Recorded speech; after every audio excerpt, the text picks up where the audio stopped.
Prêt pour vos mots? Akama. Car. Geisha. Oshi. Samouraï. Noobs Live saison 2 épisode 2, c'est maintenant. Bienvenue. J'avais oublié celle-là. Well, but there is one more thing. Démodé, ridicule et pas de notre époque. Allô? Non mais allô quoi. Champion olympique devant la Russie et les États-Unis. Vous écoutez Noobs.live, le podcast pour les noobs. Konnichiwa les noobs et bienvenue. Comme vous le voyez si vous nous suivez sur Facebook Live, nous avons la chance d'avoir avec nous ce soir notre premier invité de la saison. Bonsoir Denis. Bonsoir John. Salut Denis. Alors oui, vous l'aurez sûrement déjà compris grâce à mon subtil indice Konnichiwa que je n'hésite pas à répéter car je sais que je suis souvent trop subtil pour vous et là je parle tout particulièrement à vous les filles. Merci, oui, ça fait plaisir, c'est gratuit. L'émission tournera autour de notre invité et du Japon. Alors pourquoi le Japon me direz-vous? Fermez les yeux et imaginez le pays du soleil levant. Des cerisiers en fleurs qui laissent passer le vent, une rime en vent. Le mont Fuji en fond et juste devant. Des ninjas déguisés en samouraïs qui mangent des sushis en jouant à la PlayStation 4 Pro. Oui, parce qu'en plus, ces samouraïs, ils font partie de Sony puisqu'ils ont déjà la PlayStation 4 alors qu'elle vient juste de sortir.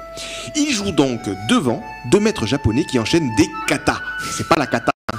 Ce soir, nous recevons un professeur d'aïkido et tous nos chroniqueurs se feront une joie d'avoir un œil tourné vers l'Asie. Mais avant de faire plus ample connaissance avec toi, Denis, je rappelle à tous nos spectateurs sur Facebook Live qu'ils n'hésitent pas à faire des commentaires pendant l'émission et Chris les remontera en temps réel.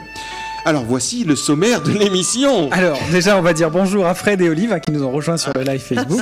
Salut Fred, salut Olive. Et on enchaîne avec le sommaire. Donc on commencera avec Caro qui va venir justement nous parler d'aïkido pour commencer. Ensuite on continuera avec Denis qui répondra à toutes les questions de John. Attention Denis, prépare-toi. Ça sera au tour de Greg de nous parler de K-pop. Bienvenue. Voilà. C'est bien, il a un mot. Et une pause musicale ensuite John. Alors la pause musicale du jour ce sera le groupe Fissime, les amoureux du grunge. Vous allez kiffer grave. Et après avoir kiffé, vous allez avoir droit à Fred qui va vous gâter avec une brouette d'actu people japonaise. Une émission de noobs sans la chronique fashion ne serait pas une vraie émission, donc Nadra viendra nous décortiquer la mode nippone. Allez, gâteau. Et vu qu'on a maintenant, avec des gâteaux, vu qu'on a maintenant notre groupe de fans, vous aurez droit à plein de brèves tech. Et Chris nous fera découvrir ou redécouvrir les 7 samouraïs dans sa chronique ciné. Et on terminera par le traditionnel clash. Alors, après les résultats du dernier clash entre Greg qui avait choisi, je vous rappelle, je déteste la télé-réalité, et Caro qui avait, elle, choisi, j'adore la télé-réalité. Oui. Les résultats sont sans appel. Et oui. Greg a perdu. Caro a gagné avec 70,5% des votes. Facebook a parlé. C'est quoi cette triche là? Moi je suis pas d'accord. Qui ici était pour moi? Moi j'ai voté pour Greg, je l'avoue. Non mais attendez, qu'est-ce que c'est que ça? Non mais je veux dire, j'ai voté pour Greg parce qu'en fait il m'a payé. Voilà. Moi on me donne un peu des butants. Mon propre mari, de toute manière, n'a même pas voté pour moi. Non mais j'aime pas la télé-réalité. Merci. Ta propre amie. Pour moi c'est ça qui compte. Voilà, c'est les amis. Voilà. Bon en tout cas bravo Caro parce que tu as su justement Vaincre dire un groupe de fans. Merci. T'as vaincu tous. Donc aujourd'hui ça risque encore plus de cliver puisque la question est celle-ci. Et clivante. Total. Et celle-ci. Vous êtes plutôt Japon ou Chine? Alors qui choisit le Japon? Moi je veux bien aussi. Ouais. Deux Japon. On a deux Japon. Ok, personne pour la Chine. Donc je vais devoir faire un choix. Je vais choisir Chris. Logique. Et pourtant c'est l'anniversaire de Fred. C'est ça. Bah écoute, je prends la Chine alors. Donc joyeux anniversaire. Merci. Et c'est au tour de notre sportive attitrée et en plus auréolée de sa victoire sur Greg de commencer. Champion olympique devant la Russie et les États-Unis. Chronique sport par Une très belle voix encore une fois, merci. Alors, honnêtement, avant de m'intéresser à la question, je mettais un peu tous ces sports de combat dans le même sac. Aïkido, taekwondo plutôt, jujitsu, karaté. Leur seul point commun, c'était pour moi que les sports en question étaient nés dans des pays habités par des gens aux yeux bridés. Autant vous dire que je suis une vraie noobs en aïkido. Alors je vais tenter de vous éclairer sur cette discipline nippone, chers amis.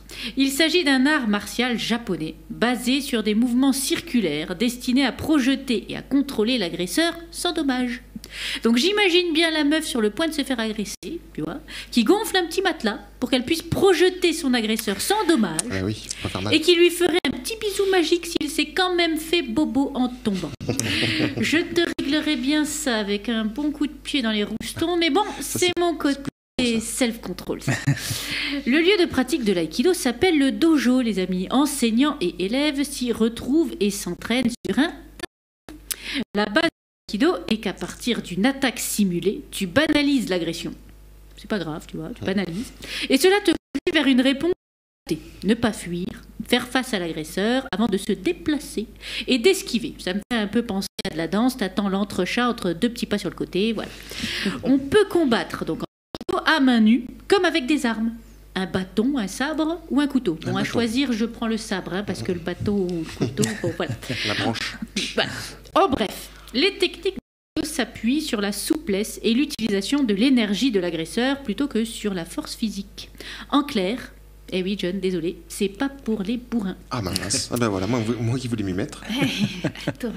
Les pratiquants développent un puissant système de self-défense, intimement lié à un ensemble de principes et d'attitudes visant à résoudre les conflits de manière calme et mesurée. Zen. L'aïkido est composé de 3 caractères, dont le premier, ai, signifie selon la transcription union, ou cri de douleur, d'où le fameux aïe aïe aïe aïe. Le deuxième, ki, peut être traduit par énergie ou quelque chose. Et le dernier, do, qui signifie voie d'épanouissement personnel. La signification profonde de l'aïkido est donc voie d'épanouissement personnel en faisant pousser des cris de douleur à quelqu'un qu'on ne connaît pas. Cet aspect philosophique fait de l'aïkido un art martial assidûment pratiqué par les gouvernants de tous les pays et les grands chefs d'entreprise. Un art pour les puissants en quelque sorte, n'est-ce pas, Denis? Bravo, Denis, hein, tu as bien choisi. Alors, côté tenue, bon, bah, les puissants, ils ont quand même pas peur du ridicule, hein, parce que côté look, il y a mieux qu'une robe noire surmontée d'un beau pyjama blanc. Nadra, il y a un défi à relever. Là. Côté fringue, il y a un truc. Ah oui, là. Pratiquant, il y a des grades. Le débutant commencera par le 6e kyu. Après le passage du premier kyu, il se verra décerner son premier dan, ceinture noire. Et le la fameuse tenue, est remis au pratiquant dès que le professeur estime qu'il a atteint un niveau suffisant. Il existe 8 dan en aïkido. Après, lorsque j'ai fait mes recherches, je me suis rendu compte que, comme dans beaucoup de domaines nippons, il y a un max de règles en aïkido. Pas très détendu du bulbe comme discipline. Par exemple, t'as le droit de quitter le tatami que sur blessure ou malaise. Une envie de pipi, ah non, t'as qu'à te mettre une couche ou une sonde urinaire avant de venir. La façon correcte de s'asseoir sur le tatami est la position en saiza, à genoux, assis sur ses pieds. Mais ils sont sympas quand même. Si t'es blessé au genou, tu peux t'asseoir en tailleur. Néanmoins, droit d'allonger les jambes ni de t'adosser à un mur, hein. C'est pas non plus la fête du slip, hein. Moi je dis que comme cool attitude, bon ben c'est quand même pas trop ça l'aïkido.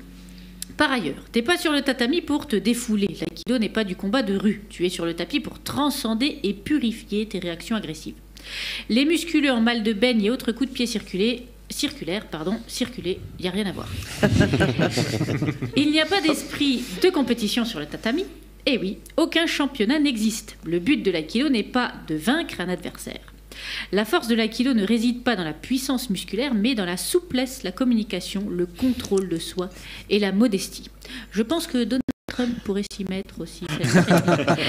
Eh bien, mes chers noobs, pour vous essayer à cet art très riche, que dis-je, à cette véritable philosophie, je vous invite, sans plus attendre, à tester les dojos de Nice et de Saint-Laurent-du-Var, où Denis est d'ailleurs enseignant. Bisous, c'est bisous. un des professeurs. Oui. Justement, tiens, avec l'aïkido, évidemment, on ne pouvait pas mieux tomber que ça dans le spécialiste. thème, hein, évidemment. Denis, est-ce que tu veux réagir? Est-ce que tu veux compléter plutôt? Alors, j'apporterai 2 petites précisions peut-être. Quand même, parce qu'elle est quand même ceinture 8e dan, 8e dan, elle a 8 dents. 8e dans le cheval, là, tu vas voir.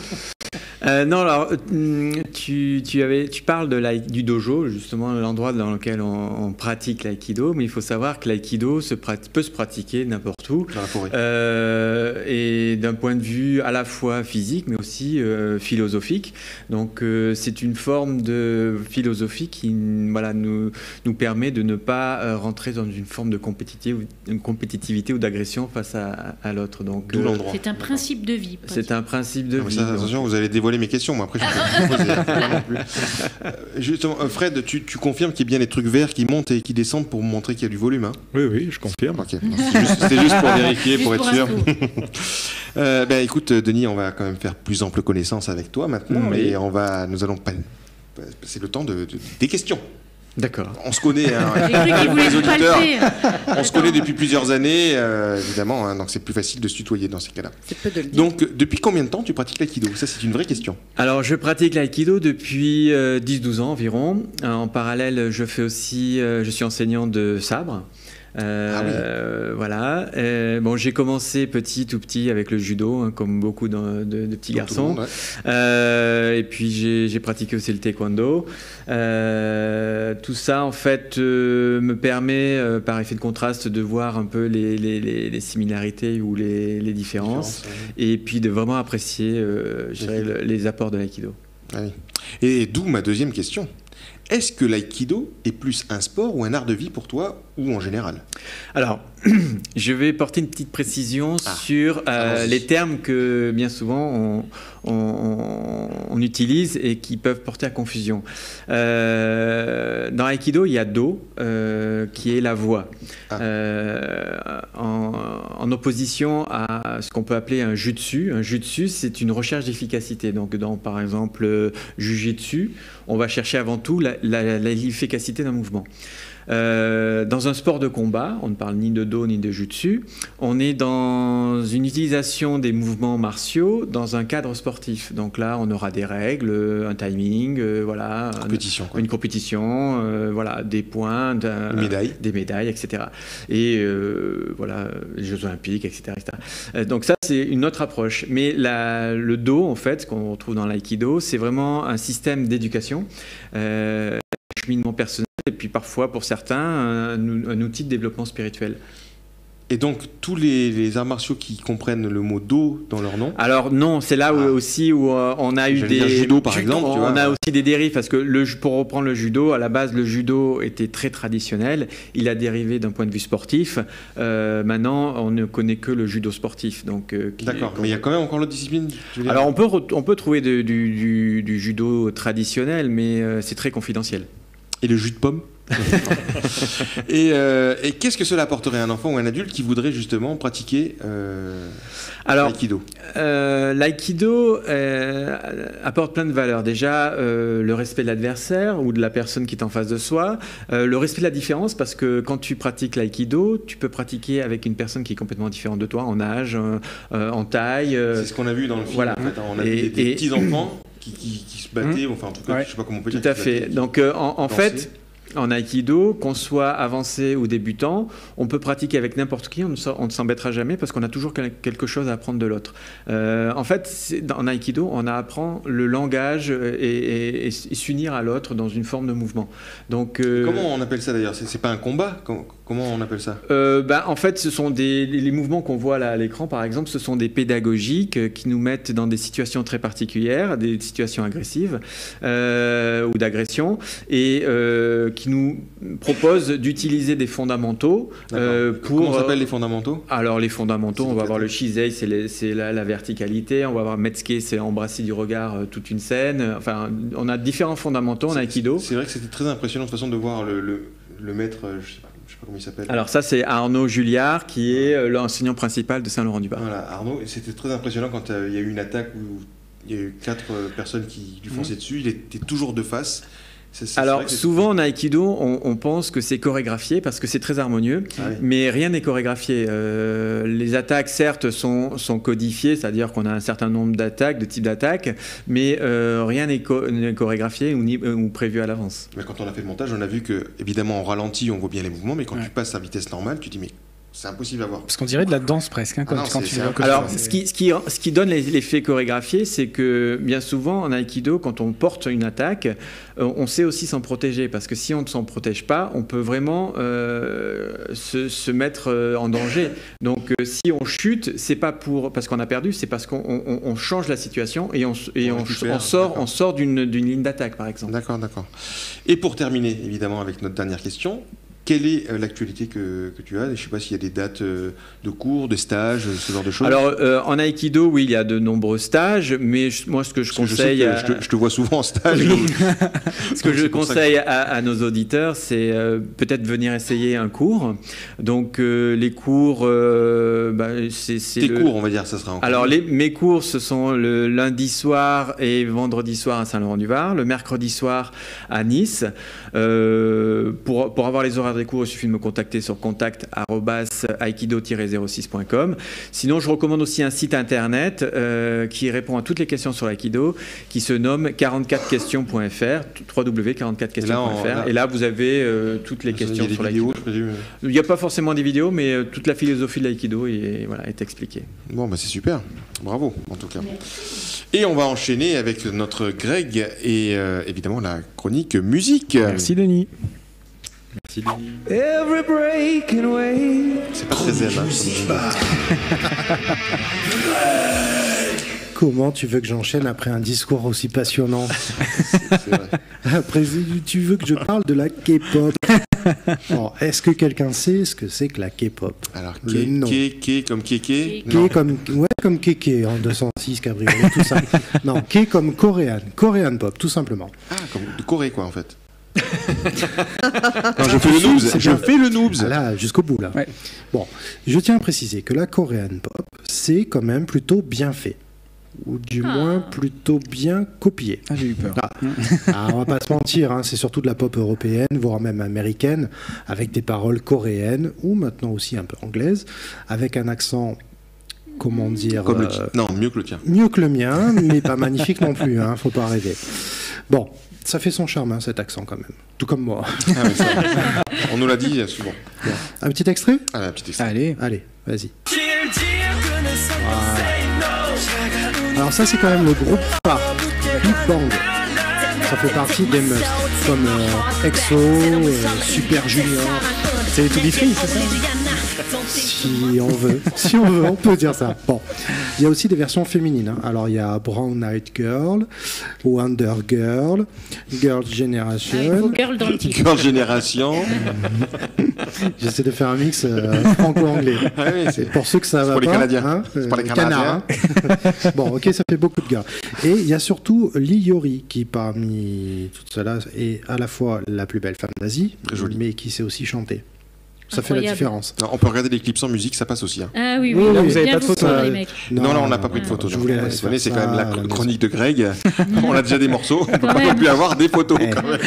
La prochaine, l'émission 3 peut-être. Laissez-moi 3 semaines pour faire une chronique. Et la musique, ça s'écoute, les mecs, hein, ça se regarde pas. Hein. C'est vrai. Ouais, mais là, pour le coup, on se laisse tenter, quoi. Bon, enfin, si vous écoutez un peu tout ça, vous remarquerez qu'on peut comparer ces références à du Britney Spears, voire du Avril Lavigne, en passant par du Beyoncé ou bien du Drake.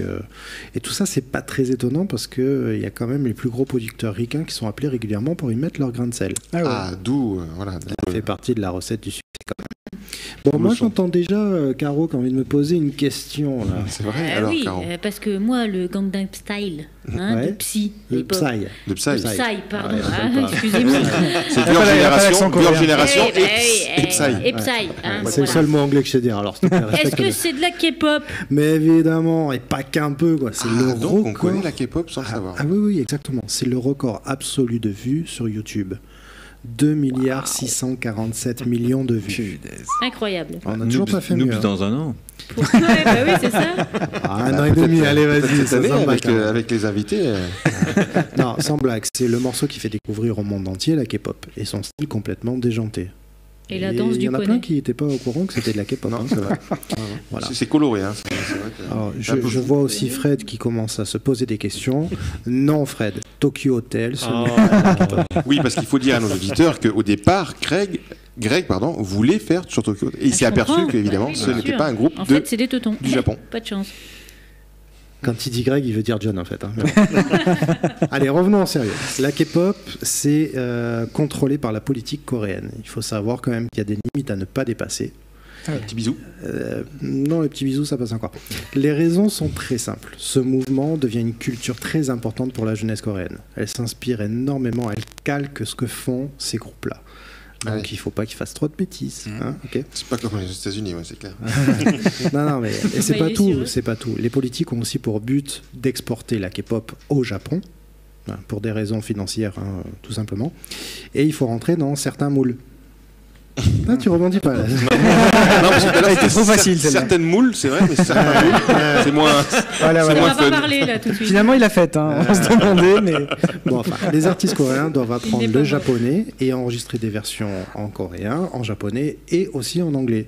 Et cela a payé car Big Bang, qu'on a écouté tout à l'heure, fut le premier groupe à rentrer dans le Billboard Hot 100 à la 76e place. Ok, Quand même. mais C'est ils y honorable. sont rentrés. C'est pas mal du tout. Alors, il y a 3 labels principaux qui se partagent ce business et qui ont fait en sorte d'exporter la K-pop. L'un d'eux, SM, il n'y a rien de... Après les moules, de- SM. a même réussi à organiser des tournées en Europe et en 2011, ils ont réussi à remplir le Zénith de Paris 2 fois d'affilée. Ah oui, 2 fois, oui, je me rappelle maintenant. Très peu de Non, tu promos, l'as- très underground, et moi je dis quand même chapeau. Voilà. Alors comment ils ont fait pour passer de l'inconnu au phénomène K-pop? Bah, tout simplement Internet, les amis. Eh oui.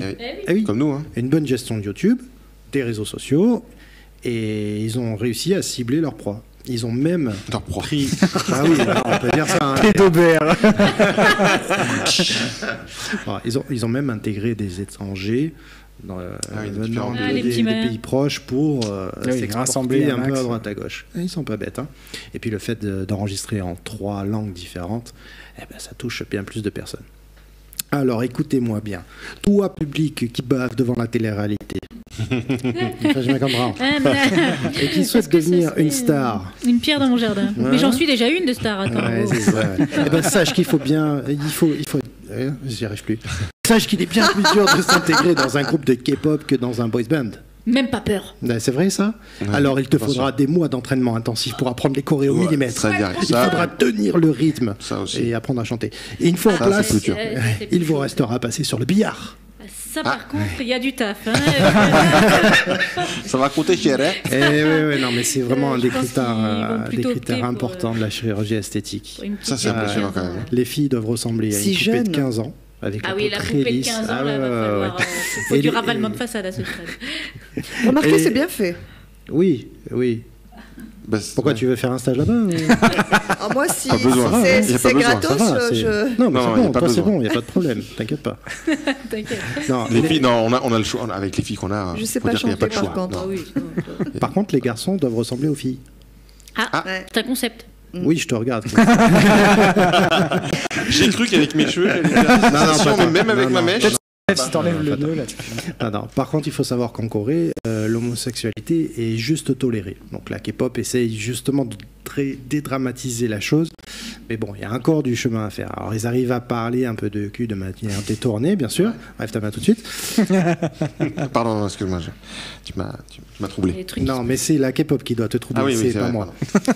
Bon, enfin bref, voilà. C'est quand même un mouvement qui permet de faire passer grandir des le messages, pays, Bon, et c'est- d'ouvrir un peu la Non, société. C'est vrai que Ouais. c'est assez énorme. Hein. Je sais Ouais, pas si vous avez déjà vu des émissions, c'est un Ouais, truc de ouais, fou. c'est- C'est un truc de fou. Je veux dire, Ils en sont fous, quand tu là-bas. vois C'est une culture. voilà, quand tu vois les YouTube qui se baladent, bon, les groupes de K-pop, c'est la même chose. C'est des ultra grandes stars incroyables et qui ont dépassé la Corée. Hein. C'est pour ça que Il y la a une K-pop, on culture, l'entend. je pense qu'il y a une culture du fan aussi en Asie. Tu prends au Japon, ou tu prends, enfin, quand ils sont fans, ils sont C'est fans très important. encore plus Ouais, qu'ici. ouais. quoi. Ils Je vont pense jusqu'au que- bout. Mais Ouais. ceci dit, les Européens qui sont fans Mm. sont dans le même mode. Ils sont à fond aussi, quoi. Ouais. Bon, moi je résume quand même tout ça rapido. Pour moi, c'est juste des boys bands et des girls bands avec un son ricain, un bon clip, de bonnes chorégraphies quand même, hein, ça il faut pas le nier, et des paroles basiques histoire de pas trop déranger. Alors maintenant, on va voir combien de temps ça va encore durer. Moi, je leur souhaite quand même longue durée et je dis bravo pour les Coréens. Franchement, jetez un coup d'œil, c'est super. Ah, pas du tout. Eh Greg, ben, Greg, Qui dit du bien de la K-pop, alors Greg, là, Greg. pardon. Oui, mais je parle Corée, je parle pas musique.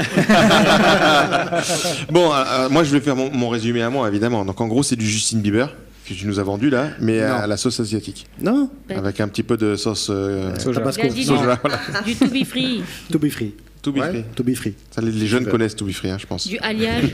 Alliage aussi, ouais. Tous les jeunes. Attention, Aliage, c'est mon pote. Hein. Oui. Ah, Ah, Ouais. bon, Désolé. alors on dit rien. Steven. On dit rien. Sur Steven, on dit rien. Sur Steven, on dit rien. Moi, je connais Brian. Du Wham, non? Ah, Du Wham. Steven, il est meilleur. On remonte dans le temps. Là, on va sortir maintenant de la K-pop et on va écouter plutôt de la musique un peu plus musclée, un peu plus coudue, on va dire, un peu plus poilue, de la musique américaine, du grunge, avec le groupe Nephissim et leur titre enregistré en live qui s'appelle Full of Grace.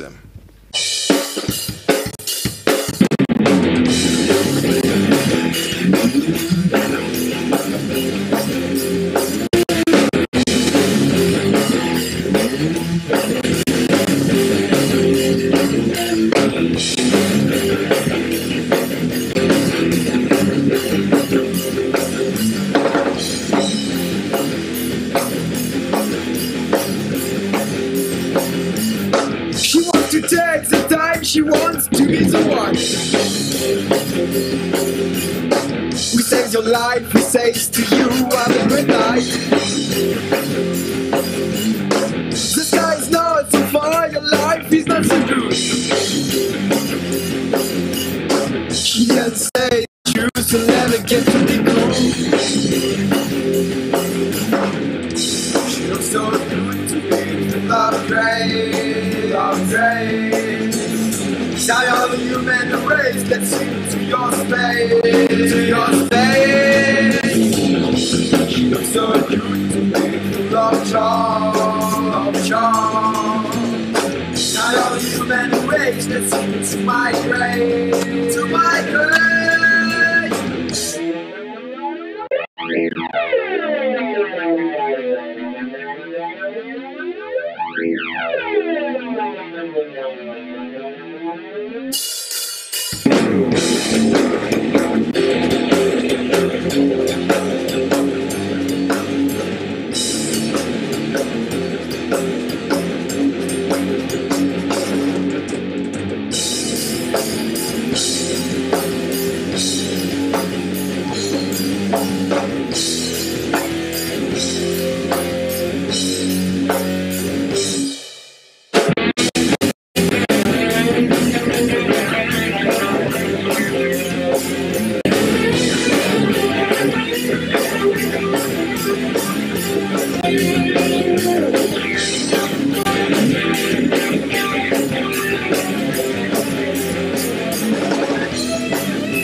Merci au groupe Nephissim. D'ailleurs, je rappelle qu'ils seront en concert le samedi 8 octobre à 20h lors du tremplin Emergenza Festival à Nice à l'Alterax Musique. Donc bravo à Nephissim. On en a profité, et j'en profite avant de lancer évidemment la prochaine chronique, pour souhaiter l'anniversaire à Fred. Joyeux anniversaire. Il se demandait pourquoi personne ne lui avait souhaité jusqu'à présent. On l'a bien eu quand même. Pendant la petite pause, on lui a fait une petite surprise, évidemment. Parce qu'il nous a engueulé. Donc vous pouvez justement lui souhaiter son anniversaire sur les, oui, dans les commentaires de si vous l'émission. nous entendez, parce qu'apparemment c'est un peu folle. Alors, on va enchaîner justement avec Fred. Allô? Non mais allô quoi? Les Jingle toujours au top. Ah ouais, d'accord, c'est moi direct, oui. C'est vrai que joyeux anniversaire de la part d'Olive. Ouais, merci. Donc bonsoir les noobs. Comme vous voyez, donc alors j'ai le flash dans les yeux là, c'est pas mal. Pour te perturber. Donc Denis, tu reconnais, je t'ai piqué ton lecteur MP3 l'autre jour quand on a fait un petit briefing pour la. Parce que je me suis dit qu'au côté Japon, qu'est-ce qu'ils écoutent comme musique? Donc j'ai remarqué dans tes playlists qu'il y avait énormément de boys et girls band justement. Hein. Greg vient nous parler des coréennes, mais moi donc je vais vous parler des japonais. Et donc de ce côté-là, on a SMAP, c'est plus de 35 millions de disques vendus, une émission de télé hebdomadaire, des membres nommés ambassadeurs culturels du Japon, et un chiffre d'affaires de plus de 220 millions. Je crois que John a un extrait sonore d'ailleurs. Ça, si ça marche. Les beaux gosses. C'est super, hein. car les médias annonçaient une terrible nouvelle. Le groupe SMAP était sur le point de se séparer. Oh non. Zut alors. Et pour éviter la séparation, des milliers de fans ont supplié les Japonais d'acheter les vieilles chansons du groupe. Même Shinzo Abe, le Premier ministre, est intervenu, déclarant que le groupe remplissait les espoirs et les rêves du public. Oui, mais voilà, il y a quelques jours, on a appris que c'était vraiment à la fin, après 28 ans de succès. Et le ministre de l'économie, d'ailleurs, Yoshimi Miyazawa, se demande même si le choc de la séparation de SMAP et la mélancolie de ces millions de fans ne va pas entraîner un ralentissement de l'activité économique. Aïe. Et sinon, toujours sur le lecteur MP3, là, j'ai trouvé aussi des girls bands, beaucoup plus que de boys bands. On a Ganglion et AKB. Tu m'étonnes. Sacré Denis. Et là, pareil, les girls Ganglion, bands, c'est mon ils sont préféré. vénérés par des millions de fans. On écoute un petit extrait. Ah, ben oui, c'est moi, donc toujours. Ouais. Là, j'en reconnais Denis. J'en reconnais ton style.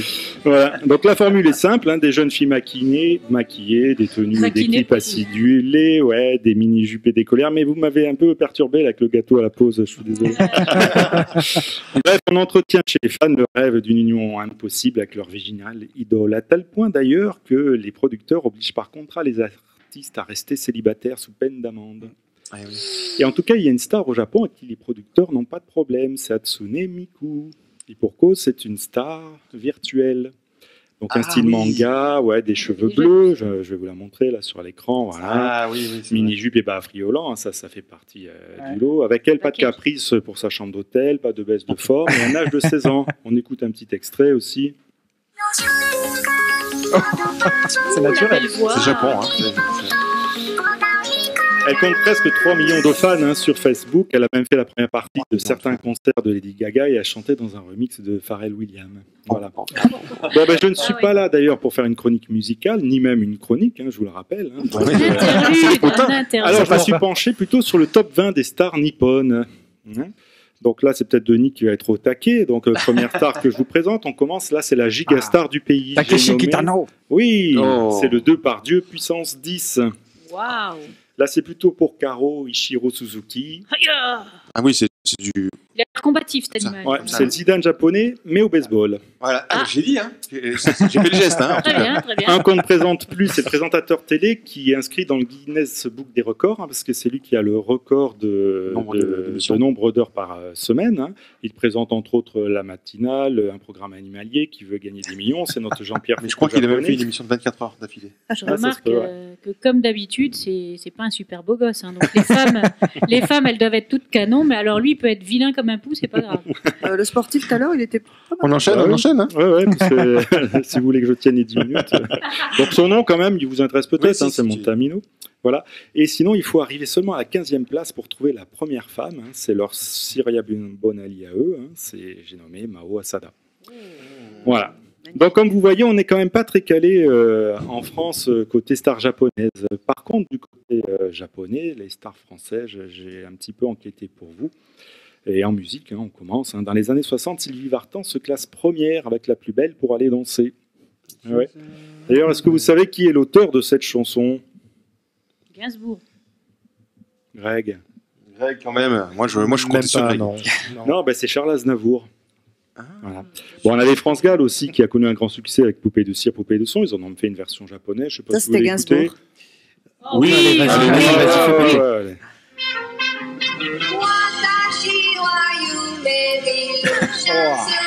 Voilà, bon.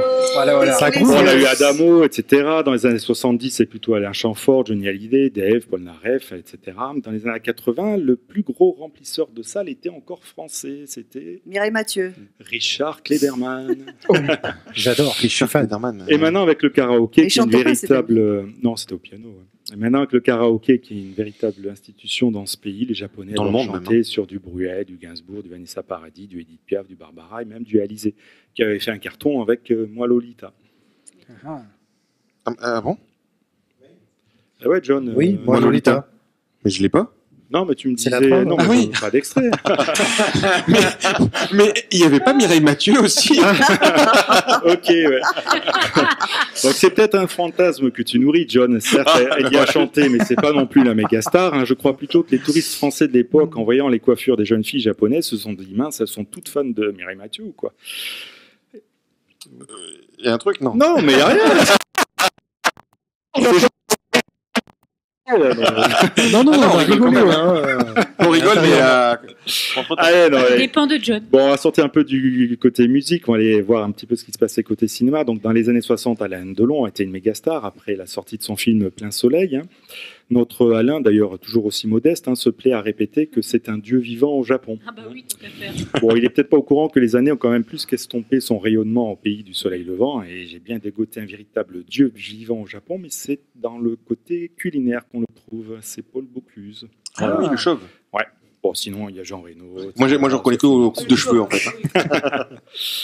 Bon, et quand on pense Japon, on pense aussi malheureusement au tremblement de terre.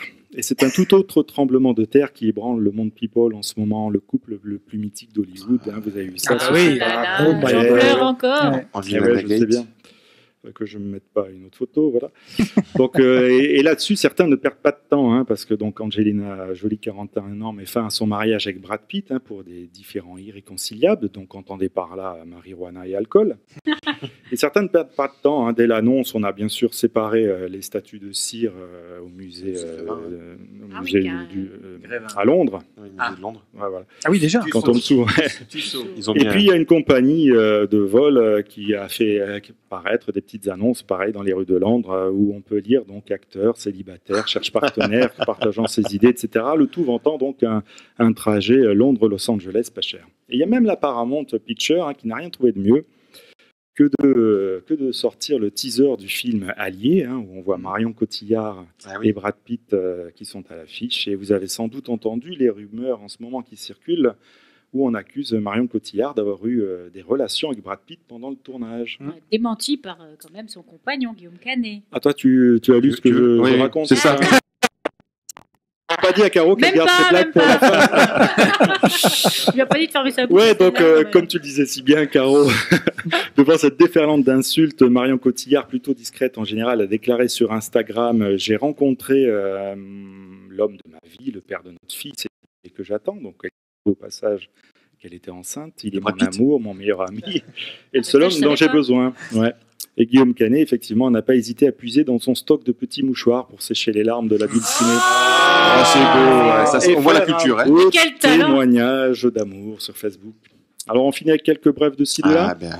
On attend que ça. C'est du ping-pong. C'est chinois, japonais, le ping-pong. Ouais. Denis. Japonais? Il est au bout du rouleau. Ouais. Il y a de quoi ce soir. Bon, d'abord, c'est Rihanna qui s'engage dans des combats un peu moins futiles que ses chansons avec l'UNICEF. Elle vise à réunir des financements pour offrir l'accès à l'éducation des enfants. Et avec plus de 65 millions d'abonnés sur Twitter, elle interpelle notre président François Hollande à ce sujet. François Hollande, qui a quand même remporté le prix d'homme d'État de l'année, a donc répondu qu'il allait bientôt répondre à cette demande et de manière détaillée. C'est pas lui qui a répondu? Alors, non, il y a le Premier ministre, mais lui a quand même secrétaire d'État, lui a répondu qu'il allait répondre. Voilà. Lui, il a quand même fait une réponse. Sinon, ce qu'on a d'autre, dans le carnet rose, Adam Levine, alors accent français toujours, le chanteur des Maroon 5 et papa pour la première fois d'une fille. Caro Inadra, j'ai très moche d'ailleurs. Moi j'adore ce gars. Mais quel beau mec. J'adore le groupe et j'adore ce gars. Caro et Nadra, donc j'ai trouvé votre cadeau de Noël, la saison des calendriers sexy pour 2007 est lancée. Et le protégé de Karl Lagerfeld, Baptiste Giabiconi, dote de sa personne. Il pose entièrement nu pour son calendrier.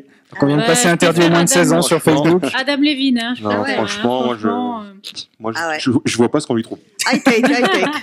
Bon, sinon, on sait le Japon à la pointe de la technologie. Et bien notre chère Dachian, elle aussi des tétons toujours à la pointe. Aussi, je vous laisse voir les derniers clichés qui circulent. Moi, je vous laisserai voir. Je les ai pas mis volontairement.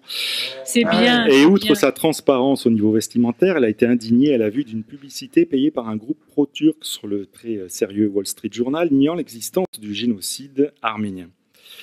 D'origine arménienne, de par son père, Kim n'a pu s'empêcher de réagir au sein d'une lettre ouverte, publiée dans le New York Times, soyons précis, que Kim a choisi d'exprimer son indignation. Sinon, dans les nouvelles, Shakira se trouve au centre d'un effroyable affaire de sextoy. Elle a publié une photo d'elle dans un salon de pédicure, Alors, je vais vous montrer la photo pour ceux qui nous suivent. Sextoy et salon Ah de oui, pédicure. si, j'ai vu Et passer. les internautes ont repéré une série d'objets sur la petite table à côté d'elle. Pour eux, sans aucun doute, la forme rose plus bas n'est autre qu'un sextoy. Bon, Olive, il voulait les photos précédentes. Il est en train de râler là.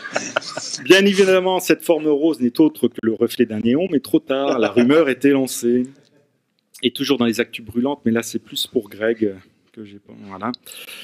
Je sais que tu es impatient, hein, plus que quelques jours à patienter. Le nouvel album d'Hélène Ségara sort le 30 septembre. J'en peux plus. Et j'ai pour toi en avant-première à la pochette. Voilà. Mais je tiens à préciser que la pochette, je l'ai vue depuis un moment parce que je travaille avec la prod d'Hélène Ségara. Oh là. Voilà, pour finir, j'avais un carton rouge. Je sais pas si je le fais ou pas. Ah bah si, oui. J'adore tes cartons. Allez, Gérard Depardieu a quitté la France et depuis qu'il a un passeport russe, il ne cesse de cracher sur la France. Un journaliste italien lui a demandé s'il se sentait encore français. Il a répondu, tenez-vous bien, non, je suis un citoyen du monde. La France risque de devenir un Disneyland pour les étrangers, peuplé d'imbéciles qui font du vin et du fromage qui puent pour les touristes. Il n'y a plus de liberté, les gens sont manipulés. Donc Gérard, si tu nous regardes, pas Gérard Pas B, sympa, Gérard. Gérard D, carton rouge. Voilà, nous, fin de l'interview People, retour au sérieux avec la suite des vraies chroniques. Merci. Bravo. Est-ce que tu veux réagir, Denis? Parce que je t'ai vu plusieurs fois t'éloigner du micro parce que j'ai. Oui, je n'aurai qu'un seul mot. Bravo. Bon, alors, comme vous avez Merci vu ce soir, pour le lecteur, Besson. certains ont fait un effort au niveau vestimentaire Ça au plaît détriment beaucoup, de leur ça plaît look beaucoup. naturel. Ça plaît beaucoup parce que là, j'ai une réaction de Sylvain Leblanc qui nous dit trop beau John avec ton casque et ton bonnet, on dirait Jacques Villeray dans La soupe aux choux. Donc tu vois, Je rappelle quand même que j'ai essayé de coller au thème de l'émission qui était apparemment ça plaît, tu vois. qui était là. l'Asie et bon moi je me C'est suis un un peu succès fou. Mais voyons évidemment ce qui se passe vraiment dans la mode nippone avec Nadra. Démodé, ridicule et pas de notre époque. Chronique Fashion Bar. Bonjour Planète Fashion, ce soir c'est japonais, mais on ne mange pas de sushi. Non, non, on va parler de mode débridé et de tendance non bridée. Car en effet, le Japon, ce pays insulaire de l'Asie de l'Est, a beau être isolé, il n'en reste pas moins connecté à l'actualité, voire même branché vers le futur. Il ne manque pas de couturiers de talent au Japon, souligne Akido Shinoda, directrice des affaires internationales de la Japan Fashion Week Organization, qui organise des défilés. Les créateurs nippons, pour les plus connus, je nommé Issey Miyake, Yuji Yamamoto, Kenzo Takada, Anna Emori, sont des génies avec une inspiration décalée et incomprise par nous autres ignares occidentaux. Ils arrivent à associer le passé et le futur sans passer par le présent. Oui, ma phrase n'est pas très claire, mais croyez-moi, elle résume fort bien les collections psychédéliques et surréalistes sur fond de kimono traditionnels que j'ai pu apprécier sur les podiums des derniers défilés. Ils ont créé un univers que eux seuls peuvent comprendre et des vêtements que eux seuls peuvent porter. Le Japon n'inspire pas que les créateurs japonais. Le couturier Karl Lagerfeld a présenté la collection Chanel haute couture printemps-été 2016, inspirée par le Japon, à la Fashion Week, où le décor du show était fascinant et invitait littéralement à la méditation. Sous la nef du Grand Palais, un jardin japonisant épuré avait été imaginé de toutes pièces par le directeur artistique Karl Lagerfeld himself. Les podiums n'étaient pas en reste. Chignon de geisha, robe kimono, boléro à manches éventail. On peut admirer d'ailleurs. Par un double trait d'eyeliner, chaussures à plateforme inspirées des geta. Ce sont des chaussures traditionnelles du Japon avec une semelle en bois, que tout le monde connaît, bien sûr. Bien sûr. Puis, il y a la mode au Japon, c'est-à-dire la mode inspirée de manga, qui ne quitte pas l'île. Des panoplies surprenantes. Imaginez une fille qui porte un jupon en tulle blanc, un sweatshirt à fleurs de toutes les couleurs, des collants à rayures noires et blancs, des cheveux roses et verts, un maquillage de geisha et des sneakers ou baskets si vous préférez, rouges avec une plateforme de 8 cm. Bref, un look improbable, inimitable, immétable en France. Oui, je crois. À Tokyo, le podium représente directement la rue au quotidien et les ados s'amusent avec les tenues et les coiffures les plus barrées. Bien que les stylistes de Tokyo soient applaudis par les blogueurs, les hit girls et les critiques du monde entier pour leurs audaces et leur raffinement, ces créateurs avant-gardistes peinent à percer hors de l'archipel et ne parviennent pas à traduire leur réputation en vente mondiale. Ils restent très peu connus, ils ne protègent pas leur création, ce qui les rend vulnérables et sont le plus souvent copiés par devinez qui ?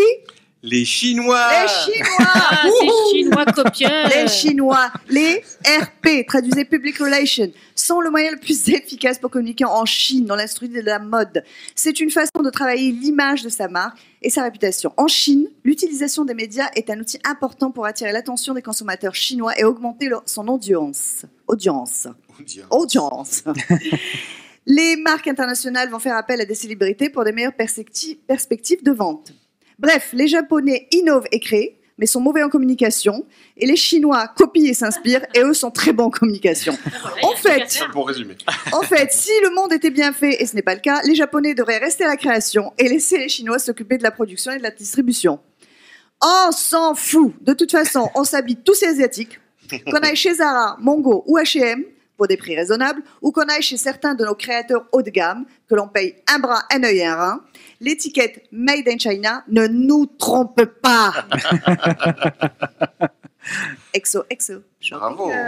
Bon, on peut quand même, moi, si on devait donner panoplie, un effort. Ouais. Très beau. Et par moi, rapport au j'avais une chapeau d'à question, côté. pour Denis. Denis, j'ai une question pour toi. Oui. Mis à part l'élégance de la tenue d'Aikido, est-ce que c'est bien pratique pour les postures et les mouvements? Alors oui, Pour alors vous afflige. c'est la première question que je me suis posée quand j'ai découvert l'aïkido. Oui. Alors il faut savoir que on ne porte pas un kimono en aïkido. Un kimono, c'est ce que tu portes toi. Oui. On porte Hakama. un keikogi. Un qu'est-ce que keikogi, c'est le vêtement de travail. C'est le vêtement blanc en fait. C'est un Oui. vêtement de travail Un keikogi. et qui est surmonté d'un hakama. Un hakama qui est une La- jupe culotte. Alors le hakama, Jupe culotte, c'est-à-dire que t'as pas de sous-vêtements? Ah, c'est jupe culotte, pas jupe sans culotte. Alors, malgré tout, l'akama est très très pratique parce que déjà, il permet de cacher le déplacement des pieds. Ah, j'ai eu peur. Donc, on peut déplacer ses pieds donc, Je veux dire, au niveau des sans le faire voir à la personne qui est en face et donc se positionner et prendre l'ascendance sur la situation. Donc ça, c'est un aspect pratique. Ensuite, c'est un vêtement aussi qui nous permet, de la façon dont il est noué, de mettre l'attention sur ce qu'on appelle le sekatanden, qui est le centre en fait, et le centre qui est l'endroit où on doit travailler nos énergies. Donc la façon dont c'est noué en fait nous permet de ressentir cet endroit très particulier. Ensuite, c'est un vêtement qui va soutenir les reins, donc dans les chutes, dans les roulades arrière, c'est aussi pratique. Enfin, c'est un vêtement qui nous permet aussi de travailler le reshiki, c'est-à-dire l'étiquette, la façon dont on le plie, la façon dont on en prend soin. Ça nous permet de retrouver le côté traditionnel de l'aïkido. Donc ça nous ramène à ça. Donc, en gros, tu veux dire on en a qu'un seul? De hakama? Ouais. Non, on peut en avoir plusieurs, mais on en prend qu'un seul, soin. forcément. Ouais. Et Ça, je me doutais. Hein. Ça cocotte dans les salles d'aïkido. et enfin, je dirais c'est un vêtement qui peut être spirituel aussi parce que le vêtement comporte 7 plis et chacun des plis représente une valeur. Voilà. Ah oui, ça je l'avais entendu. Et donc tous les hakamas ont 7 plis. Oui, alors les plis, c'est la bienveillance, l'honneur, l'étiquette, la sagesse, la sincérité, la loyauté et la piété. Merci à Denis. Alors, c'est l'avantage d'avoir un invité professionnel. Un expert, exactement. On remercie évidemment Nadra. Mais le Japon, ce n'est pas que les vêtements, c'est aussi la technologie. Donc on va enchaîner avec les brèves. Juste entre deux coupures. Ah, bien sûr. Entre deux coupures de flux. On a le fan club de Nadra qui est arrivé, hein, comme d'habitude. Pile à l'heure. Donc il y a Mohamed qui te dit bonjour. Qui te dit, voilà. Y a, alors c'est Rachid, hein, je tiens à préciser. Ah d'accord, parce qu'il y a le nom est long. C'est Mohamed, Rachid, etc. Donc voilà. Et qu'est-ce qu'on a d'autre?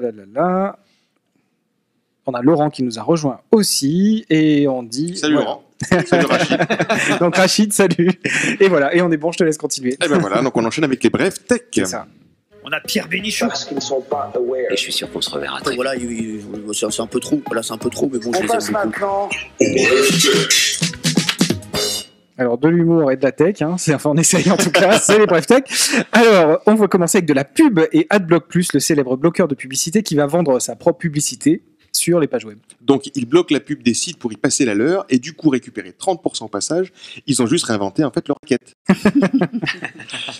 Music 90s, le groupe Jamiroquai, la bande de JK, va sortir son 8e album le 4 novembre. Jamiroquai, c'est le groupe avec le chanteur avec les cornes, c'est ça? Oui, c'est ça. Bah, c'est vachement bien alors. Vachement bien. faut les Visuel. L'iPhone 7. L'iPhone 7 est sorti avec une nouvelle couleur, le noir de G, qui a tendance à être super fragile aux rayures. Elles auraient dû l'appeler le noir de G des rayures. Oui, c'est Non, on était en forme sur ça. C'est light ce soir. Printer. HP propose une mise à jour pour certaines imprimantes qui rendent les cartouches compatibles non compatibles. Mais du coup, certains utilisateurs qui avaient des cartouches HP ne peuvent plus imprimer non plus. Ah, c'est bien. Je connais des clients qui vont avoir envie d'aller leur remettre une de cartouches chez HP, si vous voyez ce que je veux dire. Vidéo. GoPro vient de sortir un drone, le Karma, en plus de 2 nouvelles caméras. Perso, j'adore GoPro, j'adore les drones, j'adore le Kamasutra, j'adore le drone Karma de GoPro. Bravo. iPhone 7. L'iPhone 7 n'a plus de prise casque et le port Lightning sur lequel on branche de nouveau le casque bug de temps en temps et nous empêche de monter ou baisser le volume.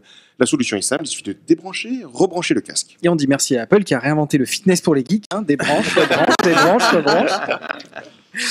Netflix, Canal+ vient de sortir une offre à 20 € par mois sans engagement. Et j'ai entendu dire que si tu t'engages à regarder le grand journal et le petit journal, tu as encore une remise de 50%.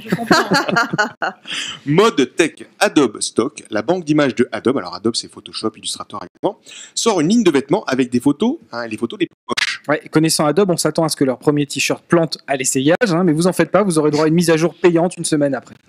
Adobe comme Daube. C'est ça.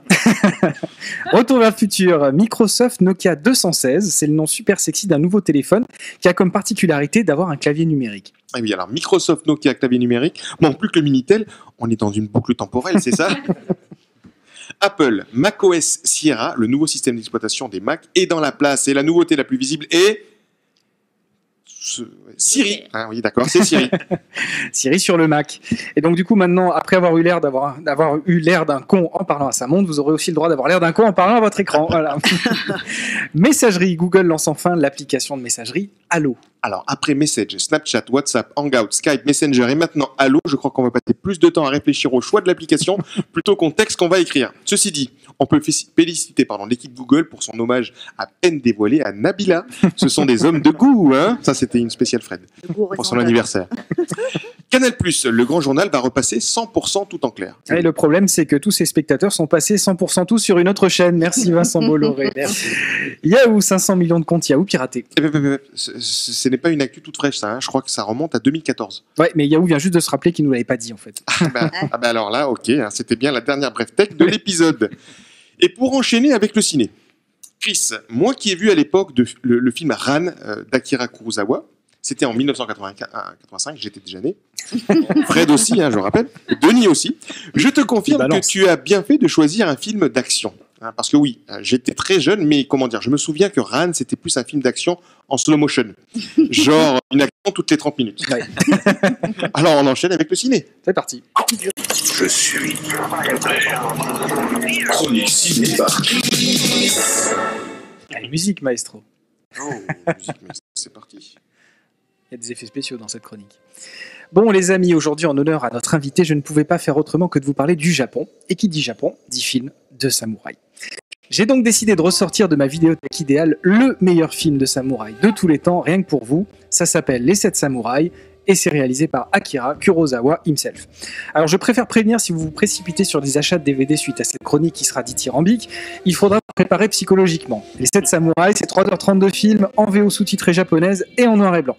Et oui, c'est 1954, hein, à l'époque il n'y avait pas de 3D ni de son Dolby Atmos. D'ailleurs, je pense que c'est ce qui explique la merveilleuse note spectateur de 1,8 sur Allociné. C'est sûr qu'on est loin de Fast and Furious et de Transformers, je pense que ça dépayse les chéris, hein, c'est ça. Voilà. Donc, Les 7 samouraïs, c'est quoi ? C'est un film tourné il y a plus de 60 ans et qui reste considéré comme un des meilleurs films d'action de tous les temps. Il faut savoir que c'est un film qui a servi d'inspiration à un paquet de productions américaines par la suite, notamment pour un remake fameusement célèbre, Les Mercenaires, le western épique de 1960 réalisé par John Sturges, avec dans les rôles titres Yul Brynner, Steve McQueen, Charles Bronson, etc. Toute la crème du genre de l'époque. D'ailleurs, c'est un peu une boucle logique, hein, puisqu'il faut savoir que Kurosawa lui aussi était un gros consommateur de western américain quand il était gamin, et qui s'en est beaucoup inspiré pour réaliser Les 7 samouraïs. Vous voyez la mise en abîme de ouf. L'histoire, elle est aussi simple que le film est riche. L'intrigue se déroule dans le Japon médiéval de la fin du XVIe siècle, montre comment un village paysan recrute 7 samouraïs pour lutter contre les bandits qui ravagent les campagnes environnantes.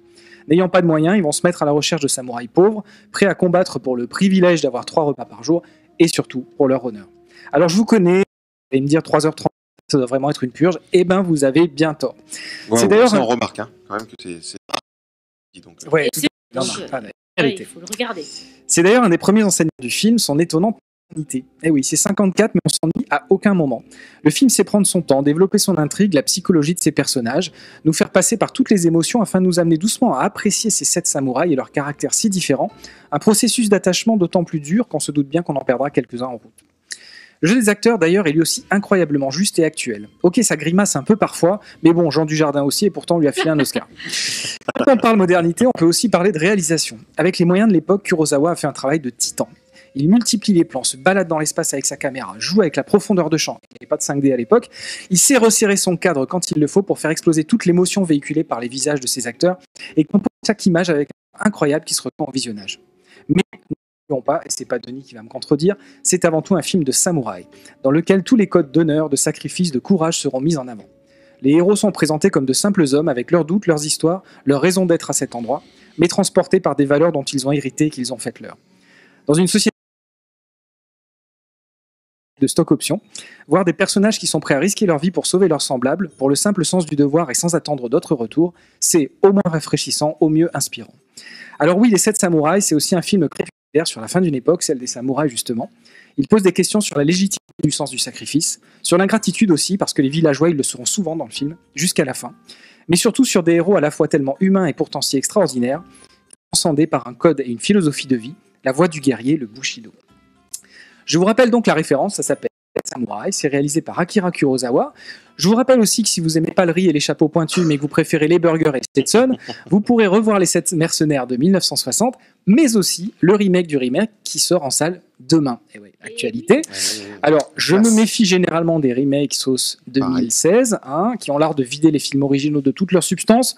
On va lui laisser le temps de sortir pour dire ce qu'on en pense. Il faut savoir qu'on a quelqu'un de pas mauvais à la réal, puisqu'on a le réalisateur de Training Day et d'Equalizer, et qu'on a Denzel Washington dans le rôle titre. Donc peut-être qu'on aura une bonne Quand on voit la bande-annonce, ça fait mal quand même, moi je trouve. On verra. Si je peux me permettre. On verra. Bah ouais. Mais sinon, allez sur l'original. Vous ne serez pas déçus. Non, mais bravo, hein. Merci. Si. Ça nous donne envie, en tout cas, de regarder. Tout à fait. Est-ce que Denis, ça t'a donné envie de... Tu l'as vu toi ou pas? Bien sûr, je l'ai déjà vu. Ce que je voulais ajouter à cette chronique, c'est que, contrairement à beaucoup de films d'action, la technique martiale des acteurs est réelle. Puisque pour parler d'un des principaux acteurs, Toshiro Mifune, il était 7e dan de Kendo. Donc c'était pas du faux. Donc dans ce film aussi, on retrouve vraiment une réalité qui était Une réalité d'époque, tu veux dire, ou une réalité martiale et une réalité qu'on étudie toujours, des gestes martiaux qu'on étudie toujours dans les dojos. Mais l'aïkido, ça a été fondé en quelle année? Alors l'aïkido, ça a été fondé, c'est un art très récent, hein, ça a été fondé. Oui, enfin c'est le fondateur de l'aïkido et a fondé sa technique de retour de la guerre de. Alors je voudrais pas dire de bêtises, donc je le dirai pas. D'une guerre. Mais disons que voilà, il est mort. Le fondateur est mort en 1969, donc. Ah oui, d'accord. C'est tout récent. C'est tout récent. Et mais bon, après, comme tout art japonais, il se base aussi sur des arts ancestraux. Hein, donc il y a un peu de judo, un peu de karaté, un peu de jujitsu. Enfin, tout est mélangé en fait. C'est comme le football avec le jeu de paume, quoi. Voilà. Alors j'avais juste une petite question pour Denis, moi, mais bon, c'est impromptu, on l'avait pas préparé, Oui. donc c'est le Bushido justement, parce qu'on parle rapidement. Ouais. Est-ce que tu peux nous en dire un petit peu plus? Alors, c'est ce que je disais tout à l'heure, la différence entre le Budo et le Bujutsu. C'est la différence, c'est qu'une voie est la voie de la guerre. En fait, on cherche comment être le meilleur à la guerre. Et le Budo, lui, c'est plutôt la voie du guerrier au sens spirituel du terme. Donc, ça va être dans un contexte très concret, et l'autre, ça va être dans un de développement personnel. Et le boudin, c'est celui qui a trop bouffé. Voilà. Donc après les 7 samouraïs qui ont clashé les méchants, voici nos 2 samouraïs noobs pour la rubrique Le Clash. Je vous demande de vous arrêter. C'est l'heure du clash. Et ça arrête pas ce jingle là, oui, ça va quand même. C'est le moment que vous attendez tous. 2 chroniqueurs sur un ring et un seul arrivera à vous convaincre. Enfin, j'espère. Est-ce que vous êtes prêts? Oui. Alors, on lance une pièce pour savoir qui de vous deux va commencer. Donc, je rappelle, la question c'était êtes-vous Japon ou êtes-vous Chine? Fred et Chris avait tous les deux choisi le Japon, mais j'ai choisi absolument Chris pour le Japon et Fred la Chine. Alors, tu choisis quoi? Pile ou face? Face. Face. Japon. Le Japon commence. Surprise. Bon, il y a Alors, voilà, il y a 30 secondes. Il y a 30 secondes. Alors, on va tester. Non, on va pas tester. 30 secondes, on va tester avec l'iPhone de Denis. Oui, puisqu'on n'a plus d'iPhone, là. Il y a tout qui est parti. J'ai pas les secondes, j'ai que les minutes. Ouais, bah c'est 30 minutes, ça me mord. C'est la moitié de 1 minute. Alors. Allez, c'est parti. Top. Bon, alors ce soir j'ai un peu honte tellement ça va être facile, je pense, parce que comparer Japon et Chine, c'est un peu comme comparer caviar et chaud de Bruxelles.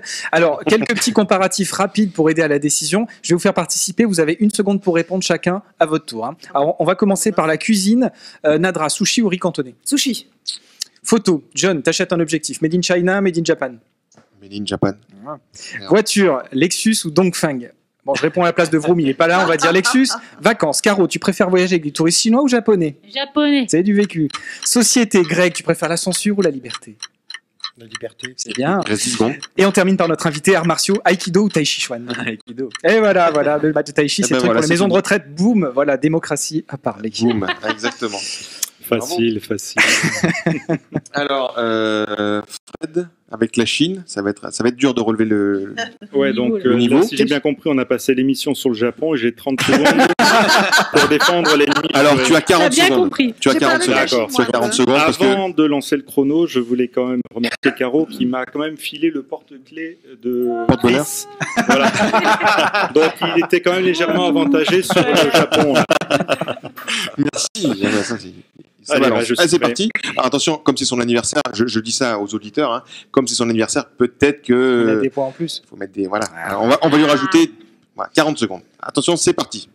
Elle est une civilisation ancienne. On doit aux Chinois la boussole, le papier, bien avant le papyrus, l'imprimerie avant Gutenberg, les pâtes, maquet, vont dire les Italiens. Mais oui, la porcelaine, l'alcool, les dominos, les billets de banque. Et c'est pas pour rien que les Japonais ont piqué l'écriture et bien d'autres choses.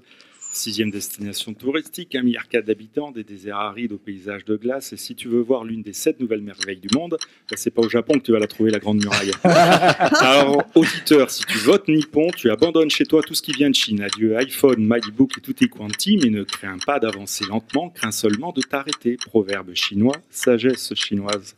Merci. Ah, la classe. Ah là, moi, j'ai bien, du bien. mal à choisir. J'hésite. J'ai du mal. C'est vrai qu'il a quand même. Il y a eu du niveau. Sans Ouais, mal, non, c'est c'est là. Tout à fait. C'est vrai. Il y a des arguments des deux côtés. Alors. Et bien voilà. L'émission touche à sa fin. Alors, c'est la deuxième partie de l'émission, parce qu'on a vu la première partie, une petite coupure. Le groupe C'est ça. Néphisime, qui est venu. Excellent. Qui sera en podcast, de toute façon, sur. Exactement. Et qui sont en concert. Je vous rappelle la date vite fait parce que je l'ai. Octobre. Attendez que je retombe dessus. Alors oui, donc ils seront en concert le samedi 8 octobre à 20h lors du tremplin Emergenza Festival à Nice à l'Alterax Musique. Mais je crois que c'est quasiment déjà complet, tout vendu, ouais, quasiment. En tout cas, c'est un. Si on y va, il faut voter pour eux, évidemment. C'est le principe. Sûr, évidemment. Donc, on compte sur vous pour nous dire quel est le clasher qui vous a le plus charmé. On ne va pas tarder, évidemment, à mettre un sondage en ligne. Donc, c'est soit la Chine avec Fred et son anniversaire pour aujourd'hui, soit le Japon. C'est dégueulasse. Soit le Japon et Christophe qui est complètement été dans l'esprit de l'émission. On parlait essentiellement du Japon. Merci. Difficile. Comme John l'avait bien compris avec son chapeau. Exactement.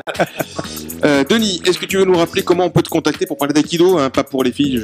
Oui, alors contact @aikido-0. Eh bien voilà, on va terminer sur ces mots. Donc toute l'équipe se joint à moi pour vous dire À bientôt les moves.